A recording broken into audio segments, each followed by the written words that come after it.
La tension monte encore d'un cran. 7e nuit consécutive de bombardements américains contre l'Iran, plus intense encore. Des frappes notamment contre des infrastructures militaires et des dépôts d'armes souterrains d'après l'armée américaine. Les médias iraniens publient les photos de plusieurs ponts détruits dans le sud du pays et la vidéo de ce tunnel endommagé et fermé à la circulation. D'après l'Iran, 3 personnes sont mortes et 8 autres ont été blessées au cours des frappes de la nuit dernière. De son côté, l'Iran multiplie les attaques de missiles et de drones. On voit ici une frappe contre la base aérienne d'Azraq en Jordanie, où se trouvaient, d'après l'Iran, des avions de chasse de l'armée américaine.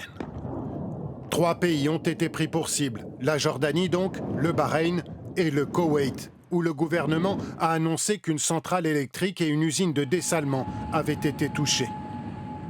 Par ailleurs, la République islamique affirme avoir stoppé 4 navires marchands dans le détroit d'Ormuz à l'aide de missiles et de drones, information démentie par l'armée américaine. Le régime iranien menace les États-Unis d'une offensive totale si les affrontements se poursuivaient encore 2 ou 3 jours. Qu'est-ce que ça veut dire concrètement ? Ça veut dire qu'il n'y aura plus de limite à notre réponse. Plus aucune frontière ne sera à l'abri si ça continue.